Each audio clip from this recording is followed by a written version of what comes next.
everyone, it's It's from SPAITGIRL.com, and I'm here today with Han from Core Life Yoga, and I'm in Cairns in far north Queensland in Australia. So I have just done one of your classes, and it was the chill class, which was just what I need. I'm currently just in the walkway of Lake Street in the Cairns City. And first of all, I'm going to ask, I'm so glad I've got you because I've got so many questions that I get from my Spirit Girl blog readers about yoga and all sorts of things. But first of all, I'm going to ask the big question because I get asked this all the time, and this is just in your own words. What is yoga? I think generally in the conversations that we have about the confusion with yoga is because we align ourselves with yoga by application and as a practice, as opposed to yoga at its source. An analogy that we spoke about a little earlier is when we try and define electricity. And if we were to look at electricity from its applications, we would readily be confused because electricity powers our air conditioning to cool us down. It also powers our heating to heat us up. But yet the electricity of itself is the same. Same too with yoga. Yoga can be expressed in many ways that can be very fast and dynamic, or can be very slow and meditative, can deal with mind or heart, can also deal with body. But these are just the applications. At the very heart of yoga, if you look at the word itself, you'll get a much better clue. The word means to bring into unification, to unify. So whenever we do something in unison, then we have the practice of yoga, regardless of the applications. And on the simplest level, which you may encounter yoga on a mat or in a studio, is that you start to bring mind and body into unification. So I'm doing this stretch, but do I know what I'm doing? Do I know how it feels? And when you do, you have a certain wisdom that unfolds from that process. That says that, okay, this works for me, this is right. And that unification brings about a harmony that in an autopilot, default mode operation of mind and reality in life, we would never have. So then it becomes yoga, when there is that unification. Whether you're in a vinyasa class, whether you're doing breathing practices, whether you're doing meditation or the dishes, when you have that connection of mind and body and action, when you have that connection between two people talking even, you have a practice of yoga. So even like now talking, me interviewing you, listening, we are practicing in a sense this... If we're connected. Connecting, yes. So if I'm thinking about what I'm going to have for dinner, and then we're not connected. Then there is no unification. There is no coming together. There is no harmonization. And we know this in interpersonal relationships as well, that it doesn't matter what the content is, but if someone is attentively listening to you, you feel this sense of connection, and that feeling itself is so full, is so rich, and so nurturing, right? Yes. So the connection is sufficient. Everything comes from that. Oh, wow. Yeah. In the class today, you talked a lot about contentment. And you also talked about, which I found really interesting, was for us just to feel, within our own self. And not to be in competition or... You also talked about we had nowhere to be. Yes. Yeah. I talked about it, yeah. You talked about how we had nowhere to be, and I'm thinking, well, right about now I was thinking, maybe I need to be, what am I going to ask Han, and then I thought, hang on a minute, I have nowhere to be. So you made me become present and fully connected with my own self. Some yoga classes I go to, I can tend to, if it's at a yoga studio, I'll be completely honest, be looking at what someone else is doing. And a lot of blog readers say that when they go to a yoga studio, they're busy looking at what someone else is doing. Then they're comparing themselves with like, they can do a back bend or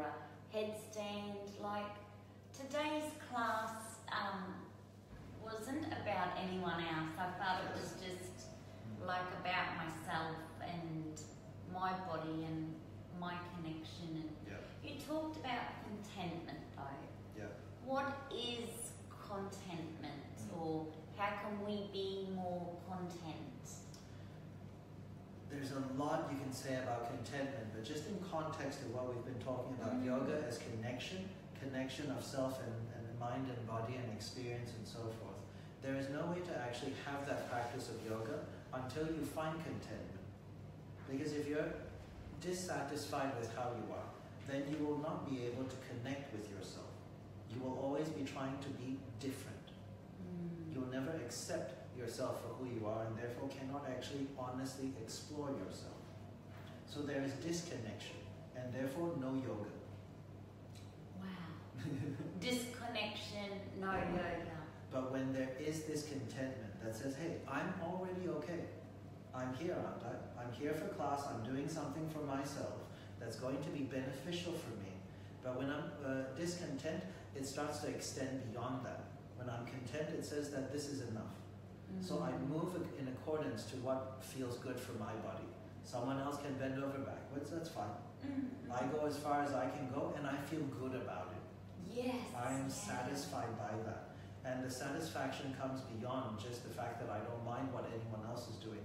The satisfaction, like we were talking about interpersonal relationships, the satisfaction comes from the connection. That we're satisfied because we are connected. Harmony comes from that connection. It's interesting, in your class I had discovered that you had done some extensive training. Yeah. Can you tell me a little bit about your background? Like how did you discover yoga, or what drew you to yoga, or where did you do your your own training? Because it was very clear to me today that you had done a lot more training. Yeah. Yeah. When when yoga became popular, I actually didn't want very much to do with yoga. Because the yoga that I first came to know was from scripture. And in scripture was filled with philosophy. Yoga was a way of life. It said, live in this way, fully connected with each other, with your environments, and you will find peace, you will find harmony. That was the yoga I knew. And it never made sense to me until I found a yoga ashram. I stumbled upon it. So the ashram, for those who don't know, is the equivalent of a monastery. What a monastery is for monks, the ashram is for yogis. Wow. Yeah. And so I studied with them, and I spent about 2 years. It's a 2-year teacher training program. And then I lived with them for 2.5 years. So it's given me a lot of time to actually digest, perhaps you might say, not only the depth, but the whole breadth of yoga. And that's what I hope to share, in every class, that it's not just about how you move or the fact that you are moving your body, but the mentality behind it. And I believe that's what's going to uplift us to a greater degree. Because we're whole beings. Yes. We are whole beings that extend beyond body, and to help us, we must look at ourselves holistically. Yeah. Because in the class, it was interesting, you meant with the muscles, when we let go and just go with ease, it was actually easier to do the balance, to do the balancing poses for girls and boys. I discovered that, of course, like I hear it all the time, but it's not until you actually do it and it works, such that the less I do, the better this is. Yeah. So it's actually better to do less with ease. Yeah. Would you say that practice you could take, from here, from my chill class or for our readers, out to every day? The less we do, the more you in fact achieve, because the more you try to do, and the more you get caught up with doing, you find yourself stumbling over all the little things, the multitudes that never leave us satisfied either. Whereas the less you do, the more intently you can be doing that one thing. And doing one thing at a time is another way to approach the practice of mindfulness and meditation. Because our awareness can only hold, and the conscious mind can only hold one thing at a time. So to entertain that and to be mindful in that way we start to find the benefits of connection again. We start to find the benefit, the richness of life within the one thing we're doing, the joy in the cup of tea, the beauty of the sunrise. But only if we're doing that one thing. So yeah, I see what you mean. If I'm going for my walk and I'm enjoying the sunrise and everything and not on my phone and reading, text messages and stuff and not actually seeing the sunrise, but we can all become more connected. Yes, with the moment. With the moment. Yes. Because otherwise, if we're constantly doing more, that's where we get into multitasking. And we pat ourselves on the shoulder and the back for it. We think we're so clever. Look at me send 12 emails while eating a hot dog and getting back into my office. But you missed everything in between. So your achievements intended to be bringing you to this point of joy and satiation. But there's no one home to experience it. It's like you've missed everyone. You've walked past 200 people. You haven't noticed the hot dog smells or whatever, the food in the street. So what you're saying is it's okay to do less and just be watching and mindful and present. And because I often see it at the coffee shop where even though I'm a blogger, I actually won't be on my phone. I'll be enjoying the aromas of my coffee, and I love people watching and bird watching, because quite often I'm the only person that might see a little bird come in, because everyone else is, couples are there and families are all on their phone and no one's actually talking or, so we can become more content and more, we hear the word, we need to become, more present. But does that just mean we need to become more consciously aware of what is in front of us and around us and just like using our senses more? Okay. That's definitely one way to become more mindful. There are many ways in which we can apply mindfulness beyond the senses, but the senses are perhaps one of the most prominent sources of information, as opposed to being mindful of the breath, for example, which in many senses is a sense as well, a proprioceptive sense. But we're just constantly looking at things. So if we're just mindful of what we're looking at, that's a huge start already. Okay. If we're just mindful of what we're listening to, and if you think about how we listen to things, some of our greatest pleasures come through these two sense objects. Music, for example. But then how often do we just put on music and walk away from it, as if it was something to be placed in the background? And if we never give it attention, then what joy can we extract from it? Because the music could be outstanding, but again, there's no one home. So there is no connection to be able to experience that richness of whatever it is present for you. So whatever senses our pleasure predominantly comes from sense contact. So being aware of our sense engagement is a great first start. Great way to come into contact. The joy of eating. We all love food, but how many of us stop to appreciate it? Because we're too busy texting, we're too busy doing anything else. So that's why doing less can give us so much more. Now, in my latest book, Han, and this is a great question for you, I wrote about this, that I often will be in a shop and I'll hear my favourite song and it makes me feel so good. Now, my old self would have suppressed my feelings because, we get taught this as society, you're an adult, your favourite song's on, and I think, why can't I just sing and just, express? So I do, and then it makes me feel really good. Great. And I don't really care if anyone thinks I'm, having a ball, because I think, it makes me feel good.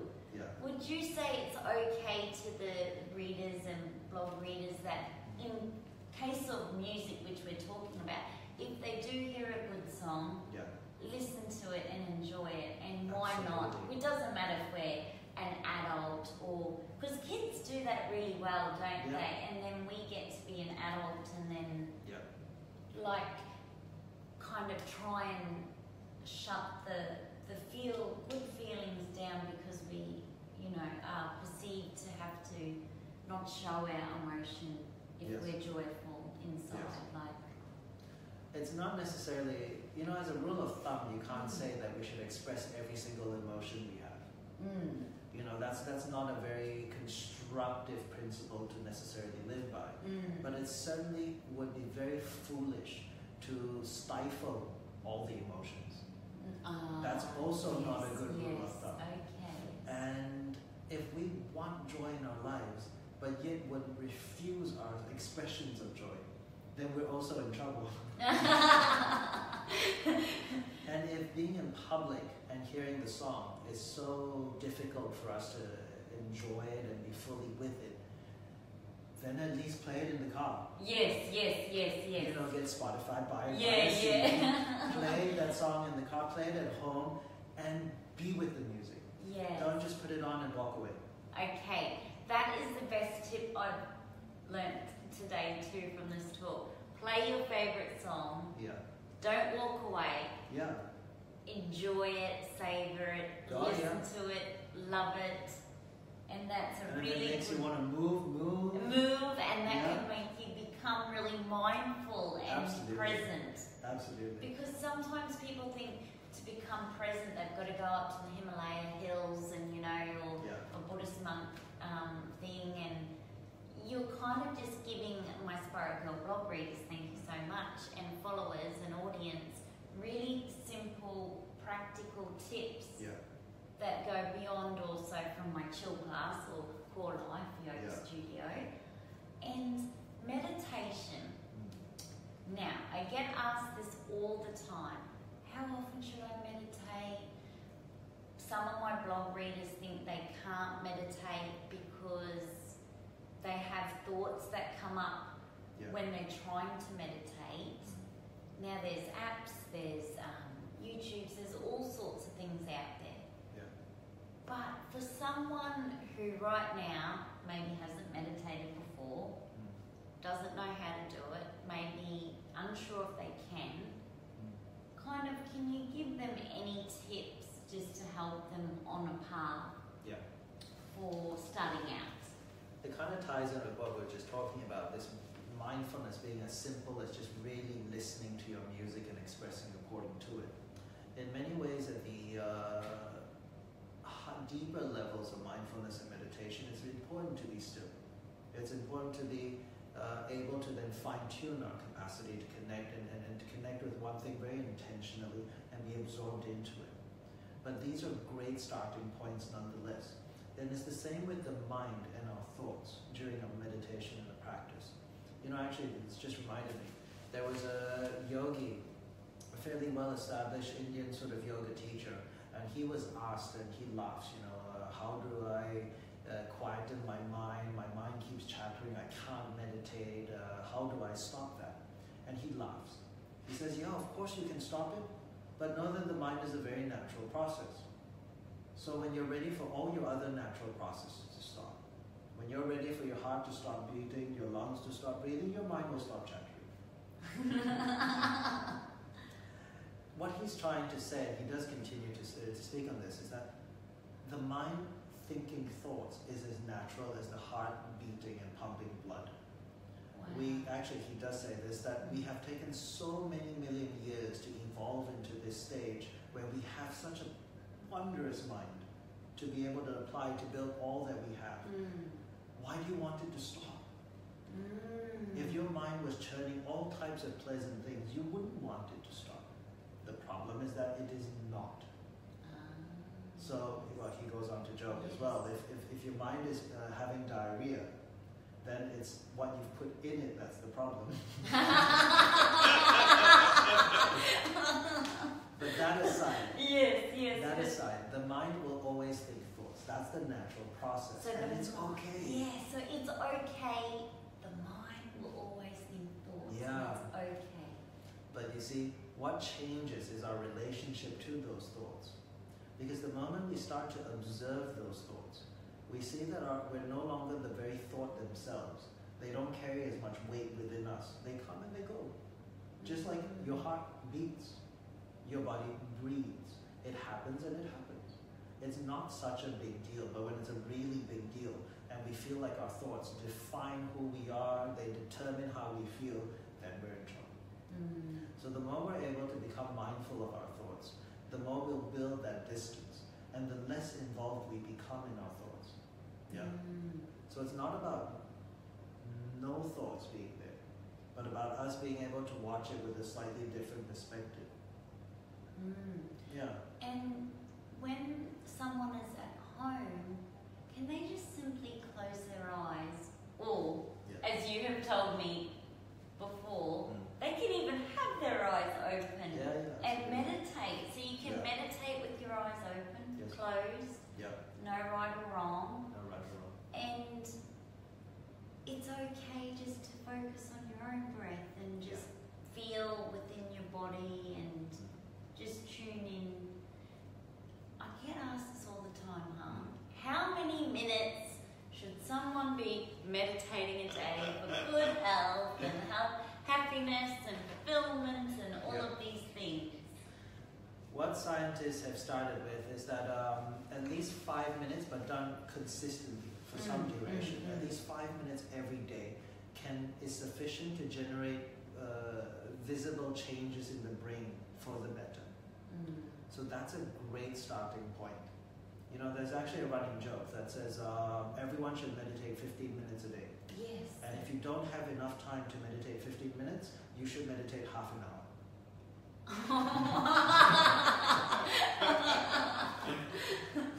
I mean, we do all kinds of things for our well-being, for pleasure, for joy. Meditation itself, if we're talking about this connection, which is what meditation is about, connecting with something, that one thing at the one time. One thing at the one time. Yeah, that's basically one way to sum up meditation. You're doing one thing, absolutely one thing at the one time. And so when you connect with something like that, you'll start to find all the other benefits of connection to come. That is of itself very pleasurable. That is of itself very joyous. So we spend all this time chasing all these pleasures, but never being present to experience them.